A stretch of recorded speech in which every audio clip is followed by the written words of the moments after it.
我们要一起来看一段圣经节，记载在路加福音第19章第1节到第10节。路加福音19章第1节到第10节。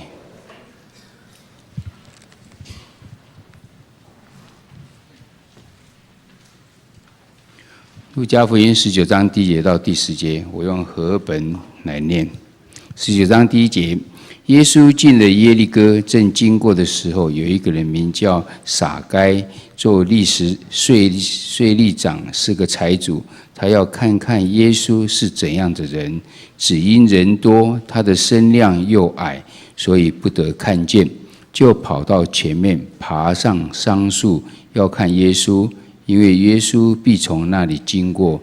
耶稣到了那里，抬头一看，对他说：撒该，快下来，今天我必住在你家里。他就急忙下来，欢欢喜喜地接待耶稣。众人看见，都私下议论说，他进到罪人家里去住宿。撒该站着对主说：主啊，我把所有的一半给穷人，我若讹诈了谁，就还他4倍。耶稣说：今天救恩到了这家，因为他也是亚伯拉罕的子孙，人子来为要寻找拯救失丧的人。以上，我们同心来祷告。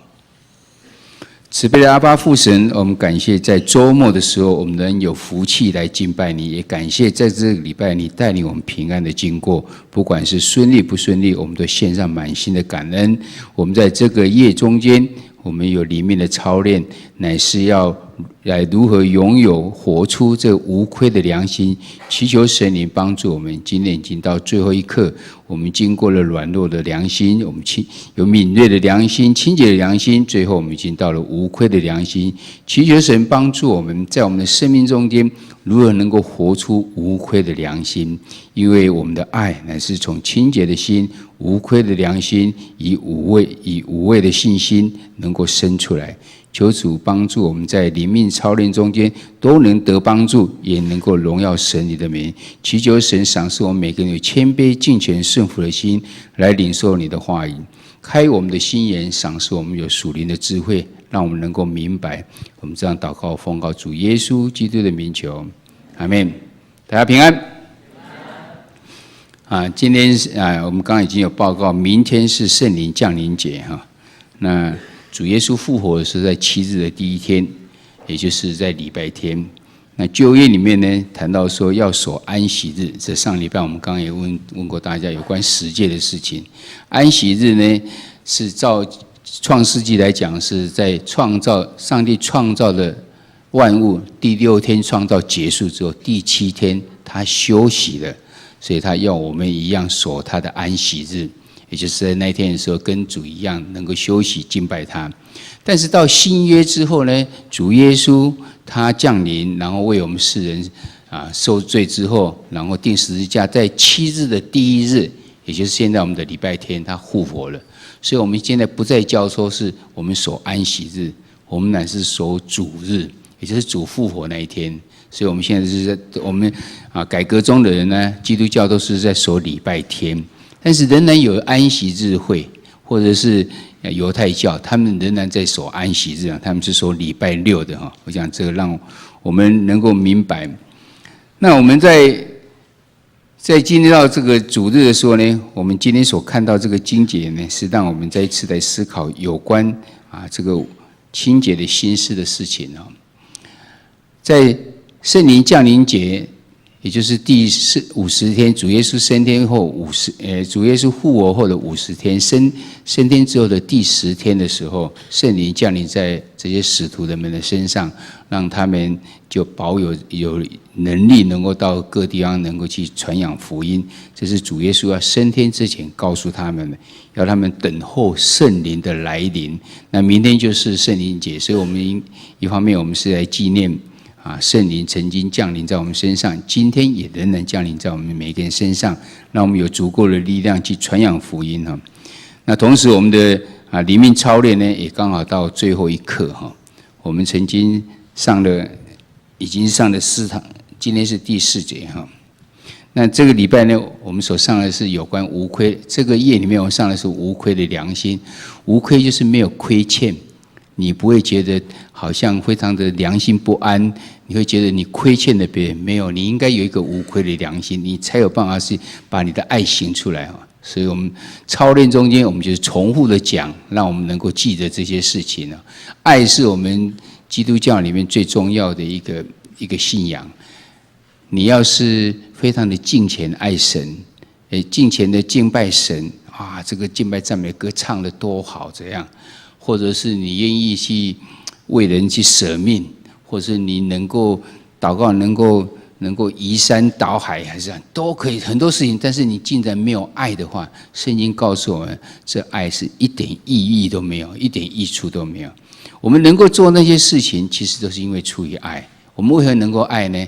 这告诉我们，我们想要在我们的生活中活出来，但是我们常常活不出来。为什么呢？因为在提摩太前书1章第5节啊，这每天我们都在背，每一个礼拜再背一次来。但命令的总，一起来念来。但命令的总归就是爱，这爱是从清洁的心和无亏的良心、无畏的信心生出来的。好，这告诉我们命令是这样，神给我们的命令是这样，最重要就是一个爱。你爱神爱人，你就不会违背十诫的所有的东西，你只有一个爱。但是这个爱我们为什么行不出来？因为它要从3样东西生出来的：清洁的心、无愧的良心跟无畏的信心。有的名词我们在这看不太出来，但是我们就把英文顺便弄出来的话，我相信有人读过英文，大部分都比较能够了解。清洁的心，清洁。有人刚才唱的歌有一首叫什么？纯洁的心，对不对？其实意思是一样，就是 pure， 心都是一样，不会翻译成别的 heart。但是呢，前面那个是 pure， 清洁就是在讲 pure， 或是纯洁也是这样 pure。那个 pure 是怎样？完全没有受污染的。神起初怎样创造你，最起初的那个美好就是清洁的心。你要回到神起初的创造。然后第二是无愧的良心，是 conscious， 就是讲你的良心。而这良心里面呢，是有好的，有坏的，有的根本麻痹的，有一些是迟钝的，都有。他告诉我们是 good， 是那个好的。这是今年我们在学的就是这个。那明年我们要学 faith， 就是信心，无畏的信是 sincere， 就是完全是没有虚假的，不会人前跟人后完全不一样，没有，它是非常非常纯真的，没有虚假的。这样的话，这3个，因为告诉我们这爱是从哪边生的，这3个生出来，所以到2014年的时候，我们就要学说纯全的爱心是怎样。其他我们一年的一个月，每年1个月的这个能让我们心理健康。我们去年有为了这个 pure heart， 我们学到这些，要对抗不信，对抗怀疑，对抗情欲，对抗羞惧，然后对抗会论断等等这些。你们要是已经去年没有来的话呢，请上网站去看。我们的网站里面呢，这些讲道、这些录影都有，你可以去看哈。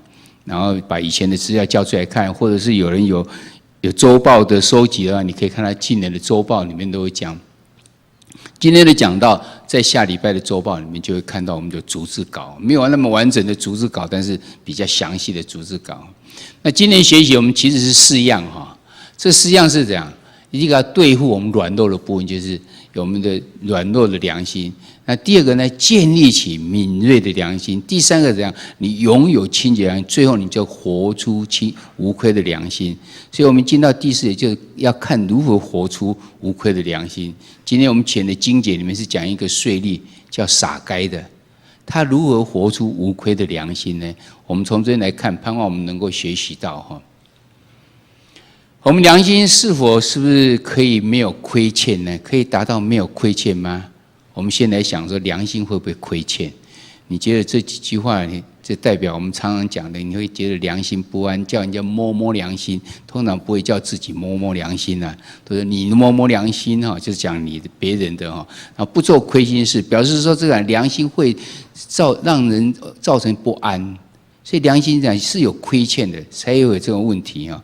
良心有亏欠的话，所以我们要如何回到没有亏欠的样式来哈？因为良心会有亏欠感，所以才会让我们想要追求那无亏的良心在哈。这是一个很重要的。要是大家都没有觉得良心都已经麻痹的话呢，那我们当然也是没有办法。那良心呢？如果我们的良心是清洁，这边所谓清洁就是 pure 的哈，是一个很纯洁的话呢，你良心自然就没有亏欠啦。但是你若是没有亏欠，代表你的良心呢已经恢复到 pure 的情形哦。所以这是第三个告诉我们。所以我们今天看的撒该呢，他应该是一个良心敏锐的人。他常常觉得他良心有亏欠，最终呢，我们看到刚才读的圣经节，他已经得着清洁的良心，也开始可以过着良心没有亏欠的生活哈。这中间刚才的故事里面讲到两个主角，第一个主角就是撒该，我们来看撒该哈。撒该呢，他乃是一个良心亏欠的人哈。撒该里面，我们圣经里面描述他说是一个税吏长。大概现在的什么财政部长之类的哈，那他应该是这个公务人员应该领他的薪水，不应该很有钱，但是他竟然是一个财主，所以很显然他的行为并不是真正的照规定来走，照这个法上规定。他身体是一个矮小的人啊，这也是很重要的一件事情，因为后面会看到。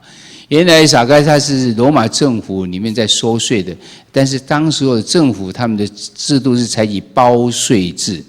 也就是说，好，桃园县，你今年要跟我收1000万回来，好，那我说我来包这个工程，那我就开始去收了。我带有政府的权柄给我，我跟你收多少税，你就要缴多少税，因为是代表政府来。但是我收起来会刚好1000万吗？一定不是的，是2000、3000、4000、5000都可能，看他的良心是如何哈。我们看他竟然成为财主。所以显然他收了钱再缴出去之后呢，他还剩很多的这个钱呢。你这样大家会喜欢他吗？当然不喜欢，因为他多收了不应该收的税嘛，哈，所以成为人家讨厌的。为何能够讨厌？我们可以看见他是这个讨厌的人，因为他很矮小嘛。那主耶稣来的时候，每个人都想去看他，所以很多人围在一起。他矮小的人家是不是可以容易叫他说你在前面第一排好了？会不会挡到别人？不会嘛，因为他很矮小啊，所以我们看到人家矮小的时候，小孩子我们都叫他在第一排，因为你不会挡到别人。为何这么一个矮小的人家不愿意让他在前面站呢？因为他都讨厌他，你多抽了我们的税，就不让他。你越想看，我越不让你看，因为你太矮了，看没有办法，怎么办呢？他就自救怎样？跑到耶稣要经过的那一条路的一棵大树上，爬到上面去。那一棵树是桑树哈。他就跑到上面去，他也想看看耶稣到底是怎样的。为何这么多人要看耶稣？他也一定有耳闻过耶稣是怎样的一个人哈。等一下我们也会解释到，为耶稣到底在那时候让他们已经知道耶稣是怎样的一个人。所以他跑到一个桑树上呢，准备要去看耶稣。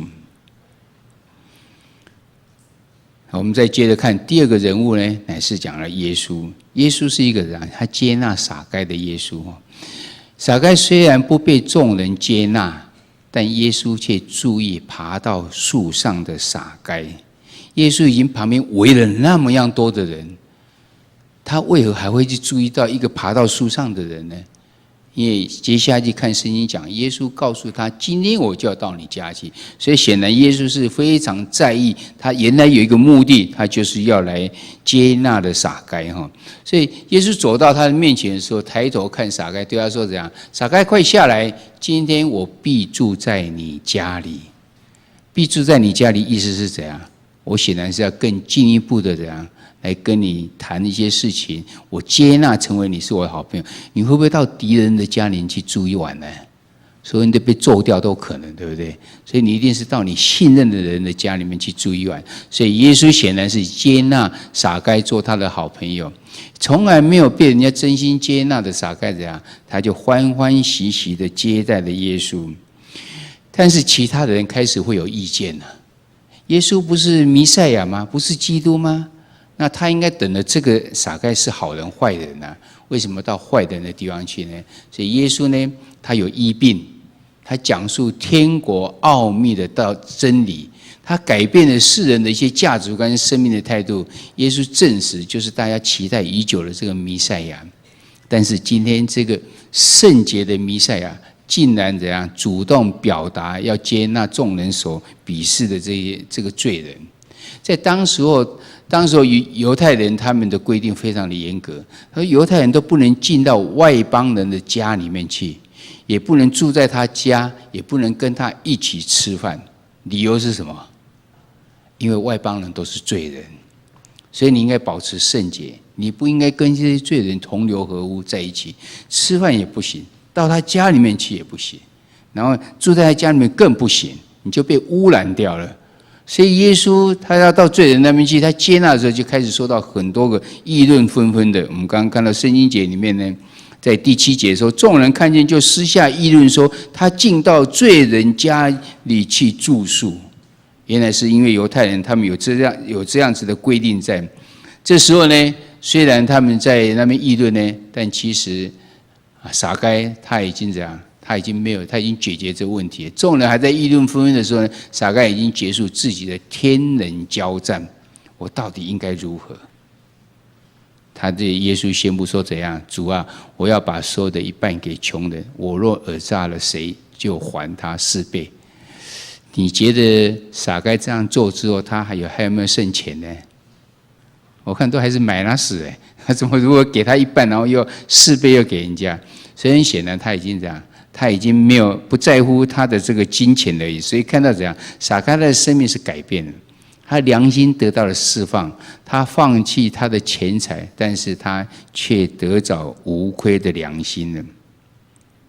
如果能够讲他得到无亏的良心呢？因为耶稣紧接着就跟他说怎样，今天救恩到了这家，因为他也是亚伯拉罕的子孙，人子来为要寻找拯救世上的人。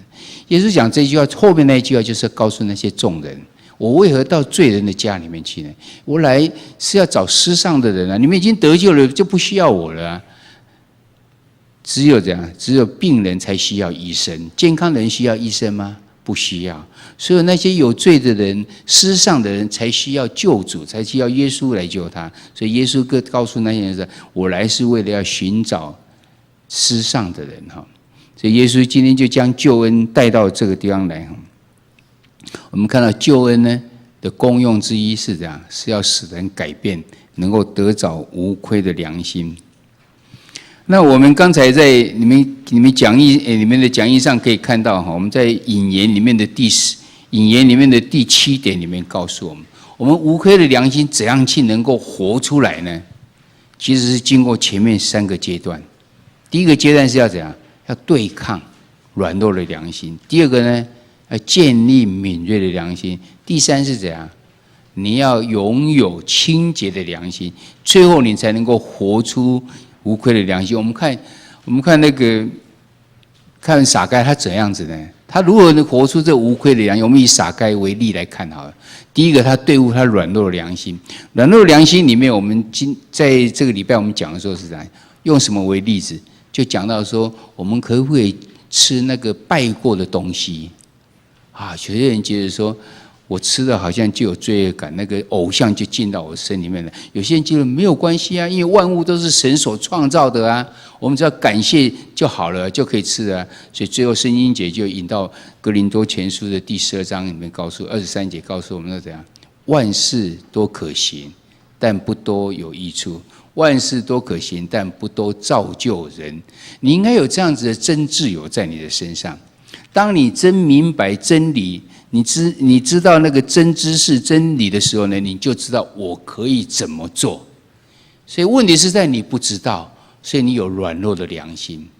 这样可以吗？这样好像不好耶。你为什么会不知道呢？因为你对真理不是很了解哈。所以我们看到这个撒该他是怎样？他如何去对付他的良心呢？原来他自己知道，他讹诈人多收起的税金呢，是合规定但不合理。我特别强调这个合规定但不合理，或者是你讲合法但不合理。我们的社会上常常充满了这样的情形。你看他做事情好像是合法，但是其实是不合理的。这是因为我们的法没有办法规定那么严格。那有人就钻着这个法律的漏洞，然后他就做了一些合法的事情。我们讲最简单的事情，我们常常在讲我们的执政党他有很多不当的党产，那连要选举总统或者在讲，他都会讲说我要去处理这个事情。为何他要处理？他说我是合法得到的啊，在当初是合法得到是一个不合理的合法，所以并不代表你合法就是合理。撒该他有没有权利可以多收钱？照当时的规定是可以啊，但是是不合理的事情，你良心就会觉得非常的不安。他因为有软弱的良心，所以他多做了这件事情。政府应该收多少，我应该缴多少，我应该去收多少缴，但我多收了，其实我是软弱的良心，为了要我贪财等等这样，我就做这件事情。有时候我们在生活中，我们常常会这样，这事情很合法、很合规定呢，但是你仔细想想看，它是不合规、不合理的。所以我们这种事情，我们其实不应该去遵守，因为法律本来就没有办法讲得很清楚。然后他想去看耶稣呢，他寻找善的源头。所以我们在上软弱的良心一个很重要，你要如何能够避掉、对抗你软弱的良心呢？因为你有真知识，因为你知道什么叫对，什么叫错。当你把握住主耶稣当你的生命的救主的时候呢，你就是找到那个善的源头了。所以你知道什么叫好，什么叫不好，你就不会有软弱的良心了。我们看到第一个是这样，撒该。他在大家都来的时候，大家都在追求主耶稣，主耶稣一定有一个什么让他能够去追求的，所以他就跑到前面去，看不见跑到前面去。圣经没有讲那么清楚，他为何去找，但是他渴慕的样子。税吏长呢，他是一个现在财政部长呢，财政部长跑到树上，你会不会觉得很奇怪啊？也是很奇怪啊，这个很有身份的人怎么会这么做呢？他有渴慕的心，在这边可以看出来，他希望能够一定要见到耶稣。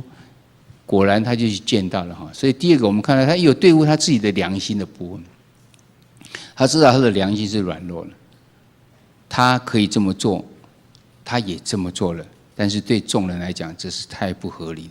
我不应该缴这么多税，你为什么多收了我的税，让你自己是变成有钱，而我是这样，我变成是穷人一样哈。所以我们常常也会觉得说，政府要是说了一个不合规定的事情，我们很多人都会起来抗议，说这样是不合理的事情啊。虽然法上规定，那为什么常常在修法？就是这样，合法但不合理，不合理就要修法，就是同样的意思在。那第二个，我们看他有没有建立敏锐的良心呢？我们看到他知道是合规定但不合理，所以良心并不迟钝。你要建立敏锐的良心，第一个事情是告诉我们要怎样。我们要怎样防止你有迟钝的良心，在身心灵上面不应该有迟钝的良心，因为那时候我们是举哪一个人为那个例子呢？是那个法利赛人去祷告的时候，到圣殿祷告的时候啊，我不像那个税吏一样，我每个礼拜禁食2次。然后我这所有的东西我都献上1/10，我不做不义的事情等等这些，我们说他的良心是迟钝的，在身心灵上面都迟钝的。我们看到撒该呢，他没有迟钝，这是第一个，我们看到他建立有敏锐的良心。第二个呢，他知道的耶稣能够帮助他，能够赦免他。而且他讲说要把他的一半捐出来，要赔人家4倍的时候，是在主耶稣还没讲救恩要临到的时候，他就先认罪了。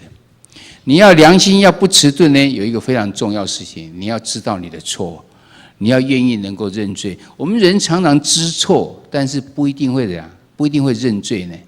你看那些飙车子，他随便打人，他知道是不是错的，他知道是错，但是他觉得这样。我只要我喜欢，有什么不可以？他不会认错啊！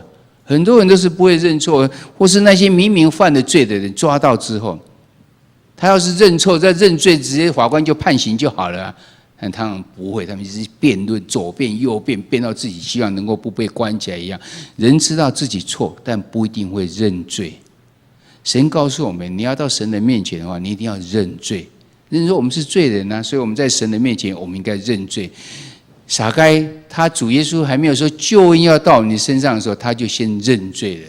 所以我们看到他已经建立起敏锐的良心，他知道主能够帮助他，就像那个税吏跟那个法利赛人比起来，那个税吏他是远远的站着，然后不敢望天，捶胸，然后祷告说：“求神开恩在这个罪人的身上。”他知罪，还知道要向谁祈求。撒该他也是这样，所以他有建立敏锐的良心的。再看呢，他如果拥有清洁的良心，清洁良心的时候，我们举的例子是施洗约翰，他为何能够拥有清洁良心？因为他知道他的命定是什么。他生下来，他在母腹的时候就已经圣灵充满着他了，他就开始过着这个淡酒、浓酒都不喝的情，还到旷野里面去生活，为了要远离社会的污染，他过了一个清洁良心，所以他能够出来走在主的面前，为主预备合用的百姓，可以在那边宣告说：“天国近了，你们要悔改。”众人就到他面前来，受了悔改的洗一样。这告诉我们，你知道你的命令在什么地方吗？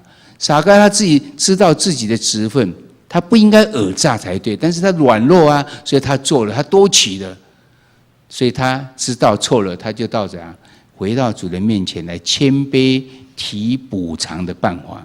那补偿办法其实是条件是对他来讲是很严苛的哈，他要把一半的给穷人，讹诈了谁以后又要还给他4倍，我想他已经是破产才对哈。第二个，他悔改生命改变的是悔改生命改变的表现，能够容神益人。施洗约翰他告诉那些来问他的众人说，他们说：“我当如何行？”他说：“你有2件衣服，你就要送1件衣服给人家；你有粮可以吃，你就要给别人吃。”还有税吏来问他，也告诉他怎么样，你不可多取，单取当该取的。兵丁来问他，你不可以这样欺负别人。所以这是因为生命得到改变了。所以我们看到呢，看到撒该呢，他也是这样，他愿意这么做，他将他的财产一半来分，要给穷人，然后又要怎样，要讹诈谁，又要还给他4倍。其实他的生命真的得到改变了，他拥有怎样清洁的心哈，清洁的良心，他所做出来是一个容神益人的，所以难怪最后说怎样，他能够活出无愧的良心。为什么呢？第一个，耶稣告诉他，今天救恩到了这家。所以他有没有救恩的确据？他一定有救恩的确据。主耶稣亲自讲的嘞，还不是他的使徒，不是他的门徒讲。主耶稣亲自告诉他，今天救恩到了，今天救恩到了这家哎，所以他已经得了救恩的确据。你想，他有救恩的确据的时候，他还会良心不安吗？他当然不会，所以他就没有亏欠的。所以我们看到的时候呢，他就可以过着一个无亏良心的这生命。我们讲撒该，我们可以研究他，可以从圣经里面好的一步一步研究他，对我们有没有用呢？他还是远远的一个撒该，还是一个矮小的撒该。我们回来看看我们自己好了，如何活出无愧的良心，用自己为例子来。我们照样让这4步骤去走。第一个步骤是怎样？对抗软弱的良心。我们如果能够去对付自己软弱的良心呢？提几个问题，让我们想想思考看看。你知道自己是罪人吗？我们知道是常常不合神的心意吗？我们知道是这样吗？你知道我们的良心是软弱的吗？我们常常讲自己所不喜爱的，我们反而去行；自己喜爱的反而行不出来。你有这样子的认知吗？或是只有认知而已，而并没有什么任何特别的感动了？你知道要悔改，应该得到认识真理吗？因为圣经里面告诉我，你会有软弱的良心，是因为怎样？你没有真知识，你没有认识真理。当你知道真理的时候，什么是应该，什么是不应该，你就非常的清楚，你就不会软弱了。所以第一个，我们要回到自己想一想，我们要活出无愧的良心的时候，我们有没有去对付我们这软弱的良心？最重要就是你有没有去认识的真理。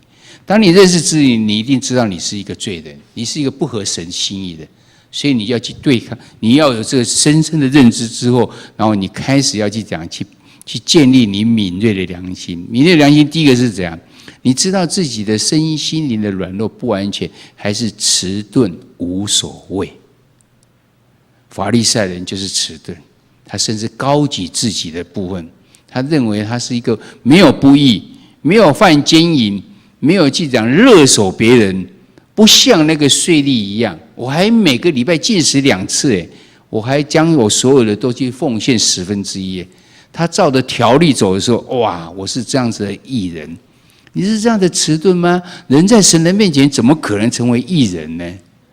你有这个讲，你的良心到底是迟钝的吗？还是你知道你的身心灵都是软弱的，都是不完全的？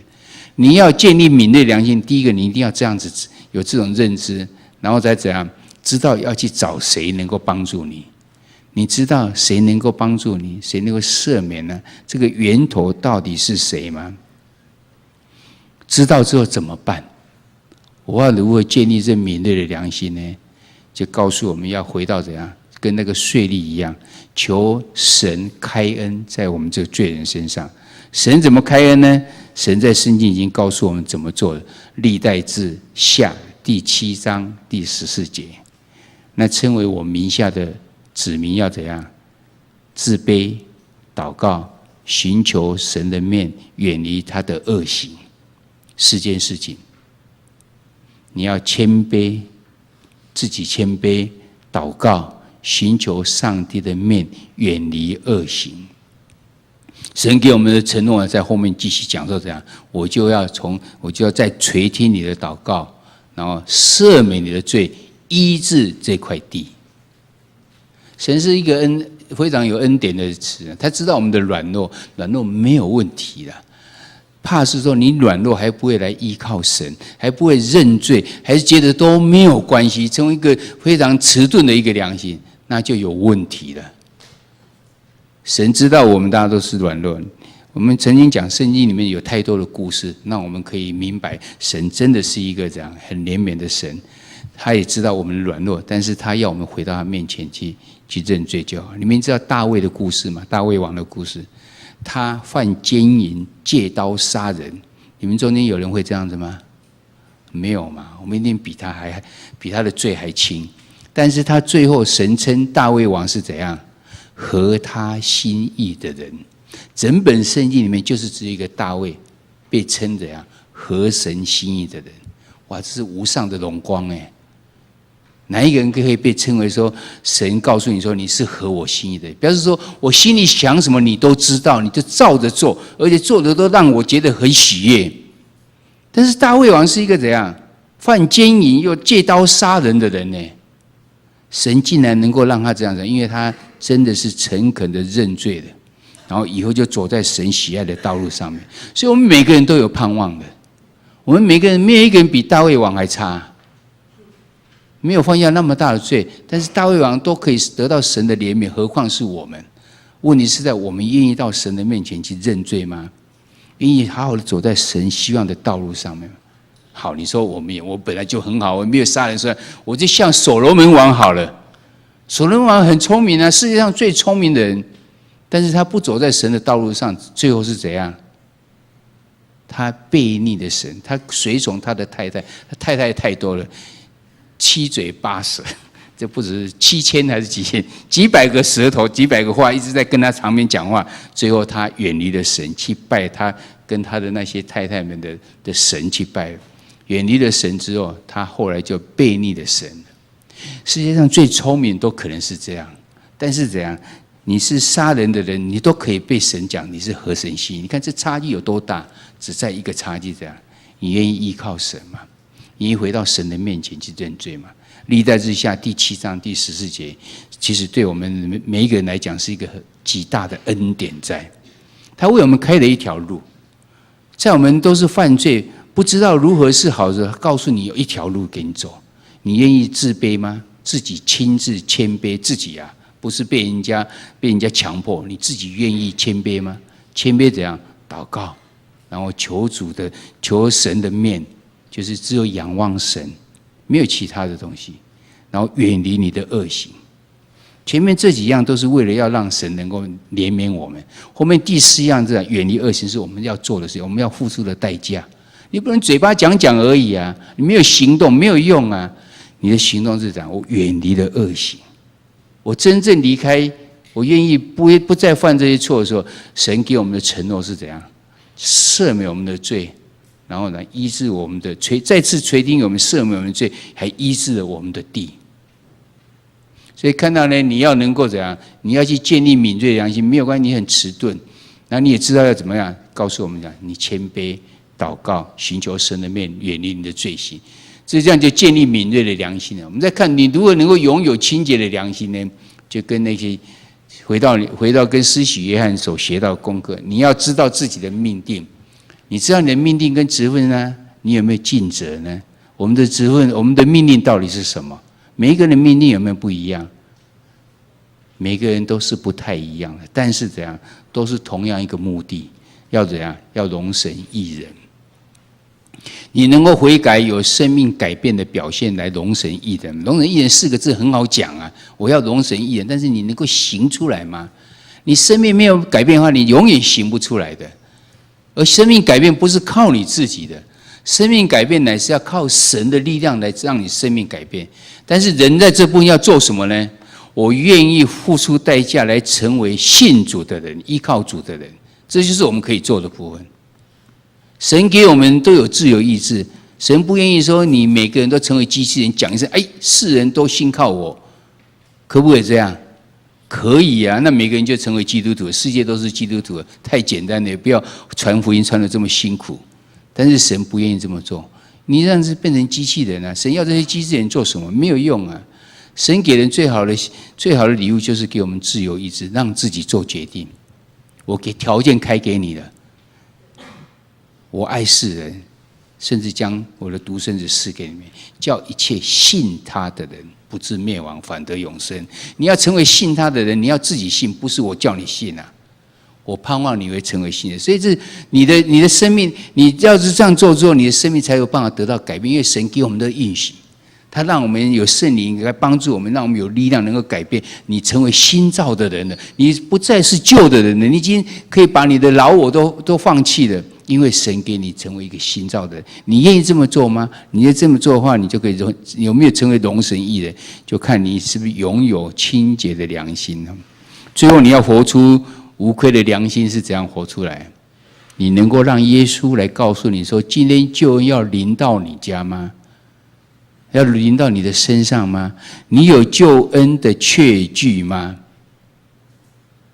我们基督徒，我们长老会很少问说，你觉得你有救恩确据，请举手。通常都是两三个人举手而已。那大家都好像觉得没有这个确据，但是你到那些灵粮堂去问，有救恩确据的人请举手。有人怕一手不够，2只手都举起来，因为他觉得有啊，神给我们应许就是这样啊。那为什么我们自己不太觉得呢？因为我们觉得我们都非常的不够软弱，但是神的应许不会因为我们的软弱而改变。救恩的确据就是救恩的确据，但是因为我们人还是很软弱，所以我们常常要努力的去跟我们的救恩配得的行为出来。我既然已经改变成为新造的人，为何我走出来行出来还是那个跟没有得救的人的一样呢？那是因为我的软弱啊，所以我继续努力。主你帮助我，我继续努力。主你帮助我，继续努力。人要付出代价的，在救恩典本身是白白给的，但是你为了要得到，为了要证实你真正得到的话，你必须付出代价。所以我们要问说，你真的有活出无愧的良心吗？你觉得救恩会到你身上吗？你能否会无良心，不在良心不安，没有亏欠呢？能够过着无愧的良心吗？今天已经是第4课了。我们今天要结束我们无愧良心的灵命操练，最后就是要活出无愧的良心。在你生命中间，你能不能常常觉得说，我没有亏欠，我对得起神赏赐给我创造我的良心？你能这样子做吗？我相信大家都会觉得想讲，但是又不太敢讲，因为我们都有欠缺。但是神给我们恩典，要告诉我们，救恩已经到你身上了。我们是不过没有错，但是继续在努力中间，你继续在反复的这个阶段。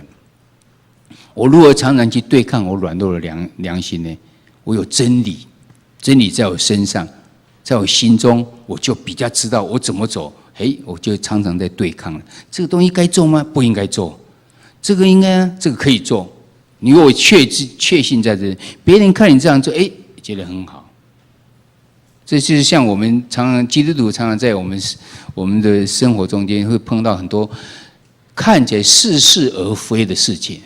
牧师上次去到澳洲的时候，在中间飞了几小时的路程中间，就无聊就看电影了，看到里面的电影，看了3部电影，里面有2部电影都是这样，男女相遇，然后没有多久就睡在一起了，然后故事都是美好的结局。你觉得对你们来讲，是不是觉得这样很好啊？就把这种神所不喜悦的性关系，就觉得是美好，因为社会已经造成我们这样错误的思想了，就开始就麻痹了。连基督徒就开始有这种婚前的性行为，有同居的情形，这些神所不喜悦的事情。因为社会是这样，所以你就认为它是正确的。真的是这样子吗？你有真知识，知道神希望对你的是怎样？你要有真知识，你才有办法对抗软弱的良心呐。真知识就在上帝的话语里面。每天我们都在对抗软弱的良心，每天我们都在讲建立敏锐的良心。我们在常常能够拥有那清洁的良心，回到我们的命定来。就像施洗一样，他明明知道他来就是行在主的面前，为主预备合用的百姓。最后你才有办法活出无愧的良心。这中间一直在循环着，你每天还是一直对抗你软弱的良心，你每天还寻求建立你敏锐的良心，你每天还是在希望能够拥有清洁的良心，你才能够活出无愧的良心。今天我们从撒该的部分呢，盼望我们能够学习到，不管任何是怎样情形，我们第一个情形其实要再造无愧的良心，还是一样，要回到神的面前先认罪哈。我们要清理我们的心思，那我们一起在主人面前来认罪悔改，求主赦免我们亏欠人的罪。我相信我们很多有亏欠的人，所以圣经告诉我们说，第一个，你曾经对人亏欠吗？盼望你能够找到适当的机会去表达你的亏欠，坦白的去跟他们面前去跟他讲，对不起，我以前曾经这样伤害的你，我曾经在语言上呢非常的对你不尊敬，我曾经讲霸凌你都可能，我曾经怎样，你一定做过的事情，你认真想，你在主人面前我要认罪的时候，这个一幕一幕就跑出来了。你曾经对谁这样子吗？你要过一个无愧的良心，请你这样要去跟他找他，去跟他表达你的亏欠。这是我们第一个要做。你有没有怎样在物品上你亏欠的人，你还没有偿还的吗？你要找适当的机会请求饶恕，并再去偿还他。我们社会上已经造成我们很错误的思想，有人歪歌，有人贪了不应该拿的钱，然后被告之后，他就把这钱拿回去还，他说：“哦，这样子我没有还，我已经还了，我没有。”对还是错？这当然是错啊！你已经拿了不该拿的，人家要告你之后，你只要把钱拿回去还。既然我们法院既然说这样是已经还 OK 了，因人而改变了他们的价值观，改变他们的判决，这对社会造成非常大的错误的教导。以后还有哪一个人是贪污的？没有人贪污啊，只要不被抓到就好了。抓到的时候，赶快把钱拿回去就好了。这是算什么法律啊？这是什么真理啊？这是乱七八糟的啊！所以不要被我们国家很多这种以为是法律是正确的，或是法官做出来都是正确的。你们还听到有没有一个判决说怎样？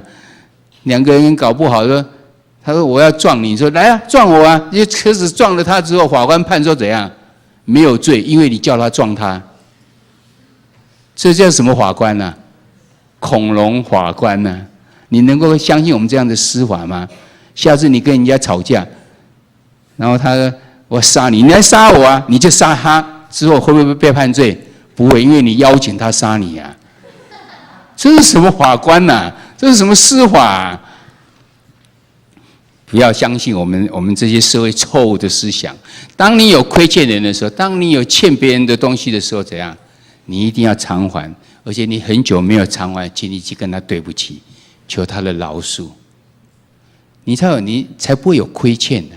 否则你会常常有亏欠在心里面，觉得怪怪的，好像怎样子。要是你没有的话，你的良心早就迟钝了，还是回到怎样建立敏锐的良心去吧。再来呢，你既然有清理你的心思之后呢，你就可以重建你的心思。怎样重建呢？不是靠自己，求神的，我们一起来念这一段。来，神啊，求你为我造无亏的良心，使我心里重新有正直的灵。